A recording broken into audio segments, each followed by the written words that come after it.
안녕하십니까, 젊은 시가입니다. 제가 영상을 만들 때 오랜 시간이 걸린다는 것은 다 아실 겁니다. 그런데요, 이번 영상은 조금 특별하다고 해야 할까요? 2주 정도 조사를 했습니다. 고작 10분짜리 영상이지만 인터넷 기사 50개 이상, 현장 조사, 인터뷰까지 모두 했습니다. 영상 끝까지 시청 부탁드립니다. 제가 이렇게까지 유튜브를 하는 이유가 뭐겠습니까? 노력해서 돈 벌고, 돈 번 거로 차 사고, 그 기반으로 집을 살 수 있는 사회가 왔으면 하기 때문입니다. 대장동은 기껏해서 1조 안팎입니다. 그런데 이 이재명표 지역 화폐는요, 그 규모가 무려 30조입니다. 삼성 이건희 회장의 유산 규모가 30조 정도라고 알려져 있습니다. 삼성이야 몇 대에 걸쳐서 대한민국을 이끈 제일 기업이고 세계적인 기업 아닙니까? 이재명표 지역 화폐 규모가 그 정도라는 말입니다. 이재명 하면 기본소득이죠. 그것을 실현시키는 수단이 지역 화폐입니다. 이 운영사가 코나아이라는 기업인데 이 기업의 이사가 바로 마술 강사하던 신승은입니다. 문 대통령에게 탁현민이 있다면 이재명에게는 신승은이 있다고 합니다. 제가 현장에 직접 가서 제대로 밝혀냈습니다. 저를 구독자 30만까지 키워주시기 바랍니다. 보시기 전 구독과 좋아요 부탁드립니다. 2018년 12월 경기도는 이재명의 지역화폐 운영사로 코나아이라는 중소기업을 선정합니다. 그 코나아이는 지역화폐 수수료를 받으면서 엄청난 성장을 기록합니다. 특히 이재명의 대선주라는 명목으로 주가는 급등하고 매달간 500억의 매출액을 달성하였습니다. 그런데 많은 전문가들이 의문을 갖습니다. 도대체 저 자리에 어떻게 코나아이가 선정되었냐는 것입니다. 같이 경쟁하는 기업이 농협이기 때문입니다. 코나아이는 2016년부터 적자를 기록하고 지역화폐 대행사 경쟁에 나설 때는 319억의 최악의 적자를 기록합니다. 반면 농협은행은 2018년 같은 기간에 약 2조의 영업이익을 기록했습니다. 당시 사업제안서 평가가 공개되었습니다. 정량평가 20점, 정성평가 80점. 결국에는 정성평가가 중요한 건데 이게 뭐냐면 시민단체와 교수 등 외부인사위원회가 평가를 하는 겁니다. 그런데 이 시민단체들과 교수들이 코나아에 몰표를 줘서 농협을 제쳤습니다. 그 평가위원들이 총 7명입니다. 그 중에서 2명이 이재명의 최측근이라는 사실이 밝혀집니다. 뉴데일리 속보입니다.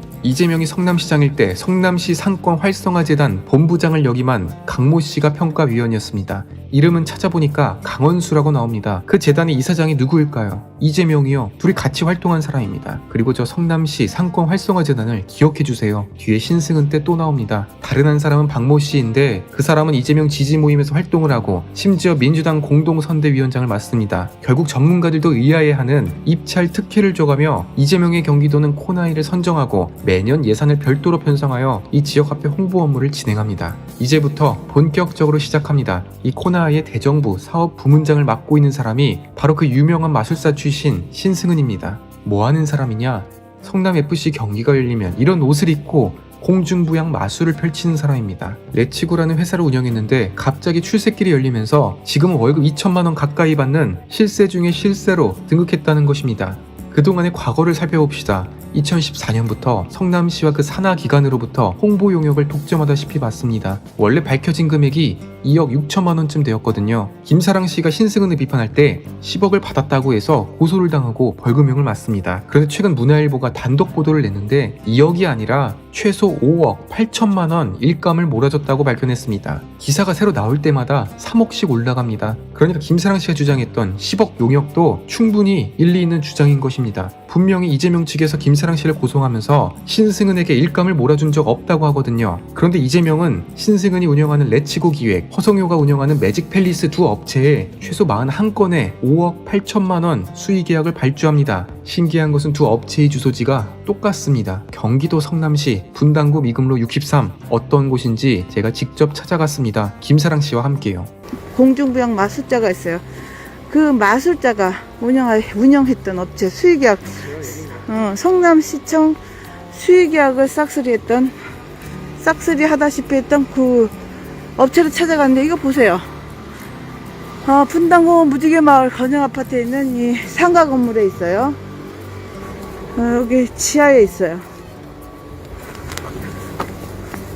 얼마나 대단한 업체에다가 수의계약을 몰아서 주다시피 했느냐. 완전 허름한 상가입니다. 제가 낡은 것을 지적하는 게 아니라 성남시의 모든 이벤트 용역을 따낸 회사가 있는 곳 치고는 수상하다는 말입니다. 여기에 매직팰리스라는 업체가 있습니다. 저기에 있는 남자는 허성효 씨입니다. 마술을 통해서 재능 콩쿨 대회에 참가한 이력이 있습니다. 여기 매직팰리스. 매직 팰리스 있는데 레츠고가 있어요. 저는 매직 팰리스도 솔직히 지금도 그 신땡땡이 업체라고 저는 생각을 해요.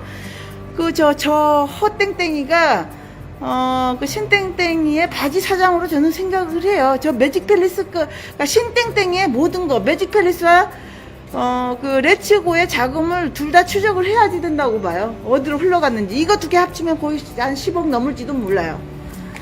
이 매직 팰리스가 있는 곳에 그 레츠고가 있었어요. 신땡땡이 업체도 같이 있었어요. 여기에다가 뭐 샵앤샵 형태로 뭐 25만 원인가 35만 원인가 주고 있었다 이렇게 얘기를 하고 있단 말이에요. 보시면 알겠죠. 여기가 매직 팰리스, 요게 세탁소예요. 요 세탁소만한 업체라는 거예요. 이 조그만 회사 안에 신승은의 레츠고 기획이라는 회사가 샵인샵 형태로 들어가 있다고 합니다.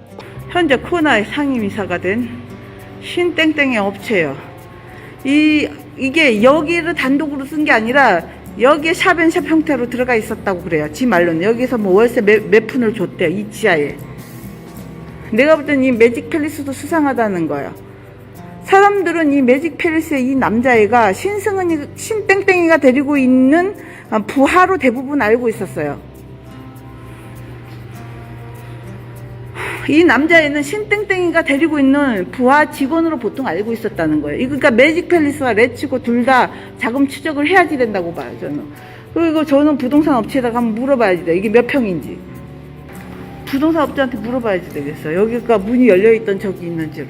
바로 옆에 붙어있는 세탁소 할아버지에게 물어보니 이 매직 팰리스 사무실이 10평짜리라고 합니다. 뭐 하나 물어볼게요. 요 옆에 그 건물 있죠? 요거 매직 팰리스라고 되어 있는 거. 여기가 이 세탁소하고 비슷한 사이즈인가요? 네, 이게 10.1이고 옆에가 10.15. 여기가 10.1이고 옆에가 10.15. 10.15라고요? 왜요? 아니 궁금해가지고. 저기가 지금 문이 닫혀 있는데 항상 문이 닫혀 있었나요? 아니요, 사람 살아요, 거기. 사람 살아요? 뭐 하죠? 거기 내가 그거 하죠. 뭐? 그 매직 팰리스. 장사를 안 하고 학원 겸 그런 거예요. 학원요? 네, 무슨 뭐 이렇게 공연 나가는 건가? 그렇죠. 어... 매직 그거. 이 안에 또 다른 사무실을 내어서 입주해 있다고요. 말이 다른 기업이지 사실상 두 회사는 똑같다는 겁니다. 그런데 세탁소 할아버지가 말하길 여자는 못 받고 남자만 들어가서 잠도 자고 거주용으로 쓰고 있다 전합니다. 여기 뭐 사무실에서 뭐 책상 같은 거는 있는 건가? 사무실 겸 응. 주거 환경 겸 그렇습니다. 잠자는 곳도 있어요? 거기서 혼자 사니까 거기서 주무시고 하더라고요. 자기도 하고. 그래서 지난번에 문을 안 열어줬구나. 자, 그러면 나의 궁금증은 풀렸음.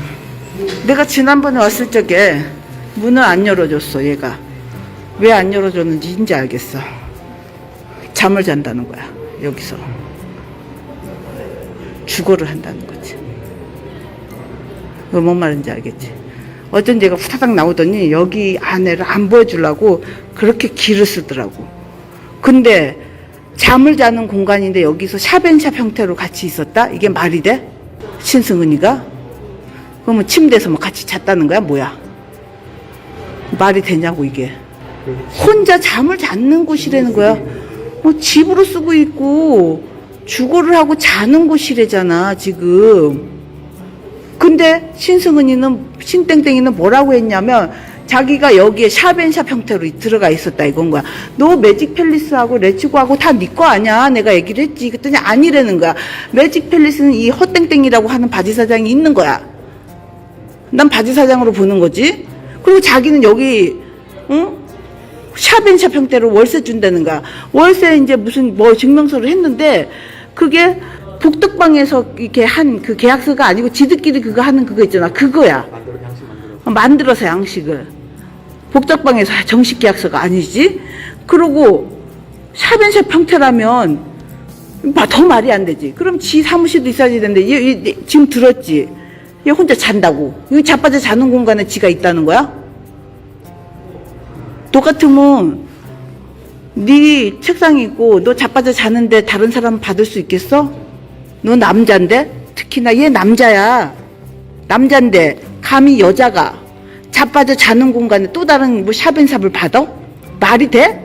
회사가 아니라 사실상 집이라고요. 그러면 신승은은 저 남자의 사무실 겸 집의 사업자를 내고 일을 했다는 건데 도대체 무슨 관계이기에 그런 일이 가능합니까? 10평짜리 허름한 사무실에 허송유라는 매직팰리스 대표가 혼자 살고 있다. 그런데 그 사무실 안에 신승은이 레츠고 기획이라는 사무실을 샵인샵 형태로 입주하고 있다. 그런데 바로 옆에 세탁소 할아버지는 신승은을 못 봤다고 말한다. 그 신승은과 허성효 둘이서 성남시와 성남시 상권 활성화 재단으로부터 무려 5억이 넘는 수의 계약을 독점했다. 그 신승은이 지금 코나아의 이사로 활동한다. 재밌는 사실이 있습니다. 제가 그렇게 파헤쳤던 국제 마피아파 부두모 이태호 기억하시죠? 그 이태호가 2016년에 이재명이 단식을 할 때 경호를 합니다. 그런데 그 장소를 같이 지켰던 사람이 바로 신승은입니다. 밤과 새벽에는 이태호가 지키고 낮에는 신승은이 경호를 섭니다. 이재명과 신승은 둘은 무슨 관계인가요? 거짓말 같으신가요? 저한테 영상도 있습니다. 김사랑 씨가 1인 시위를 하고 있는데 이 신승은이 와서 막말을 하는 영상입니다. 차마 유튜브 규정 때문에 올리진 못하겠습니다. 대신 다른 곳의 장면이지만 음성으로 이 신승은이라는 사람과 김사랑 씨의 대화를 들려드립니다. 지금 뭐 이름을 하자- 얘기해. 지금 뭐 하자는 거야? 아줌마 지금? 누군데? 아줌마 누군데 내 이름 거론해서 나왔어?